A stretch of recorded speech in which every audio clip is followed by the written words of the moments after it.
Norton. And the producer of this latest Disney stage production is with me now, Thomas Schumacher. Hello, sir. How are you? Good morning. Are you well? I'm very, very well and happy to be in London.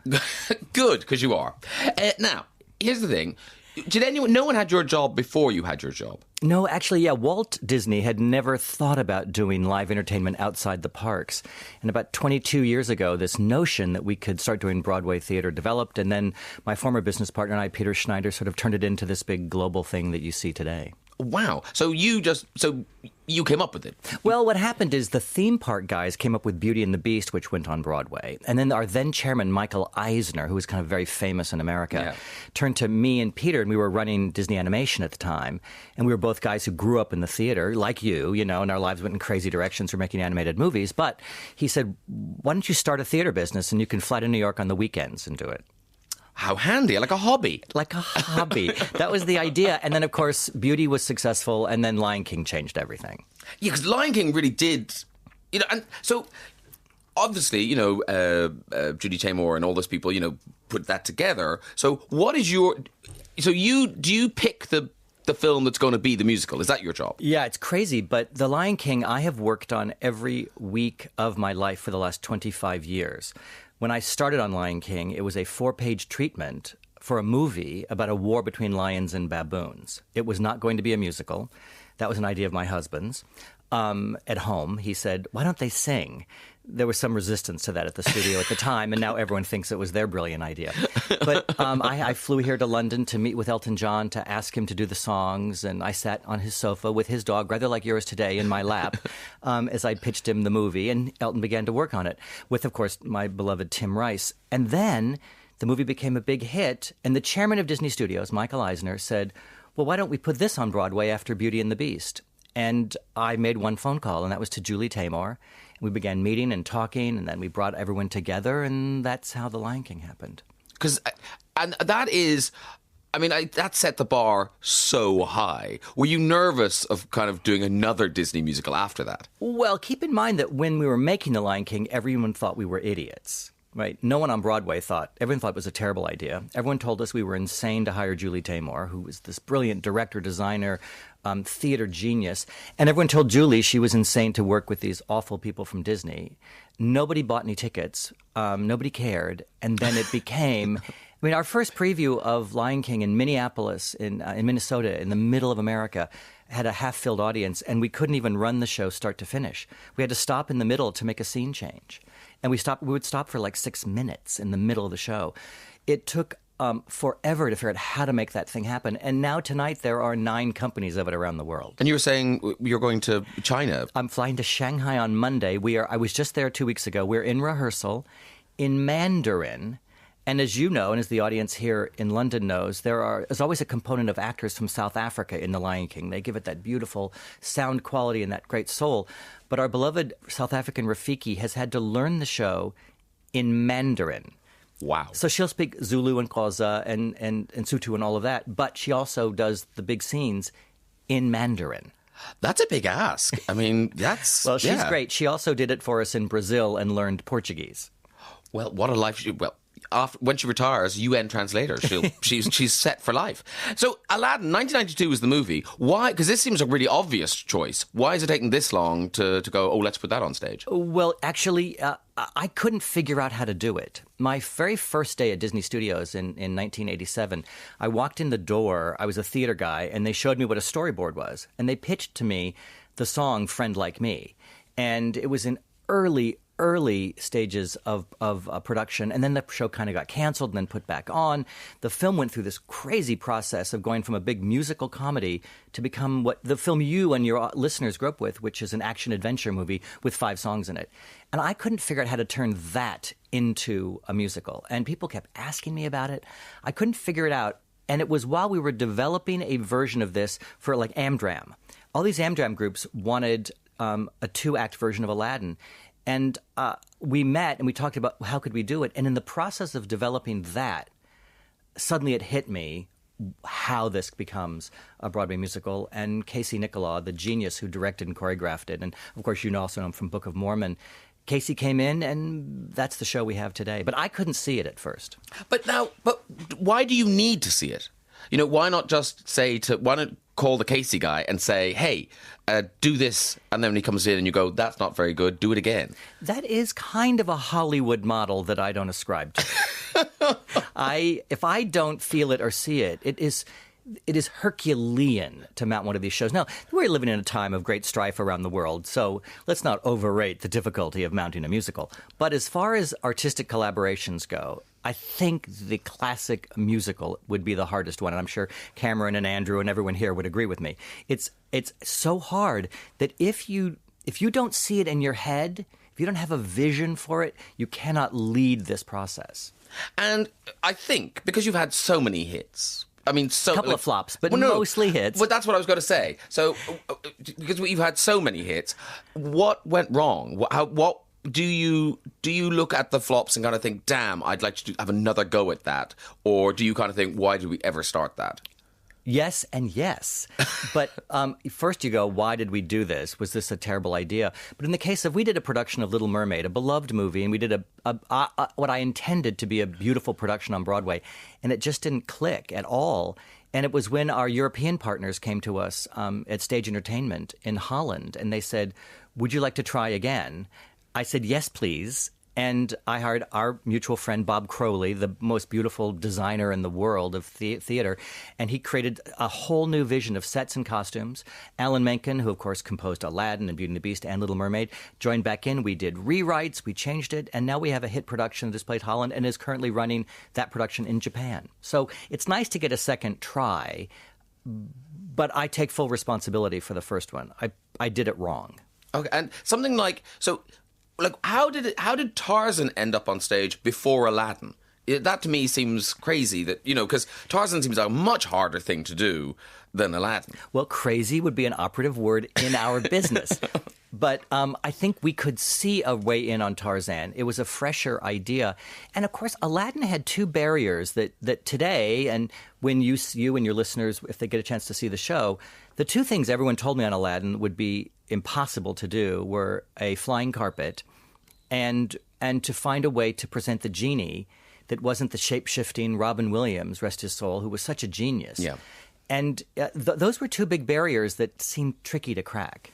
And so the Aladdin it's in previews now at the Prince Edward Theatre in London. It opens on June the 15th, and it's booking. It has hit written all over it because it's booking till February the 11th, 2017. Is this the same production that was on Broadway, or do you tweak things for London? Do you tweak things for the theatre? How does that work? Again, yes and yes. So this production is currently playing on Broadway. It's also playing in Tokyo. It's playing in Hamburg, and this is our first English language production.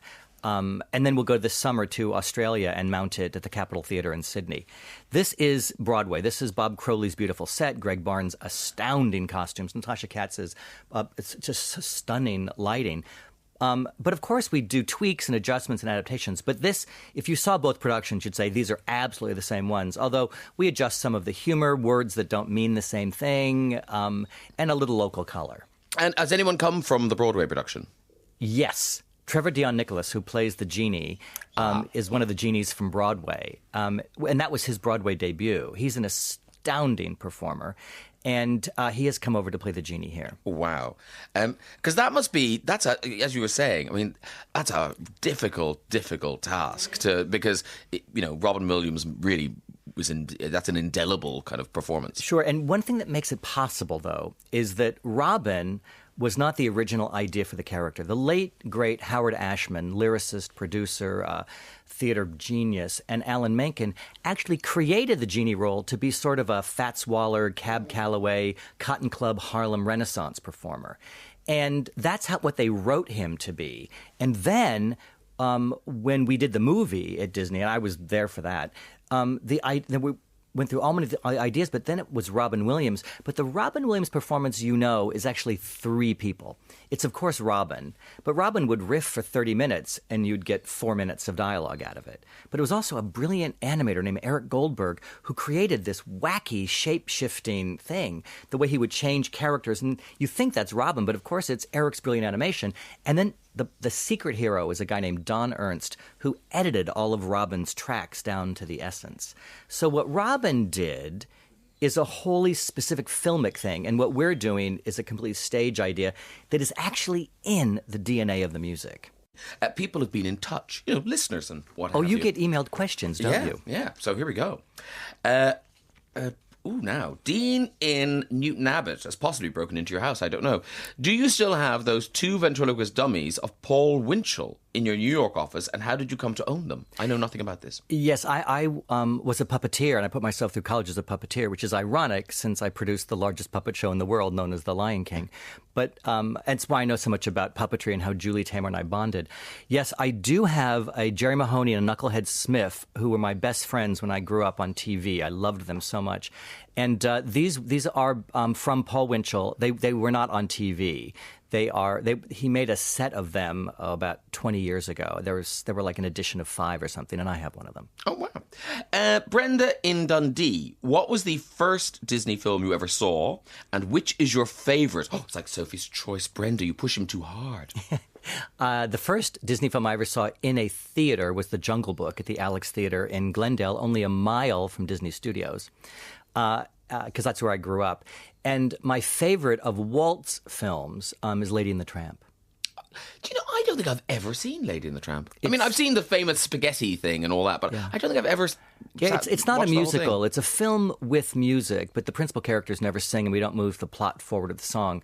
But the animation is so startling, and the Peggy Lee songs are brilliant. So of Walt's movies, that's the favorite. Of our generation, it's tricky for me, but I'm crazy about a movie called Lilo and Stitch.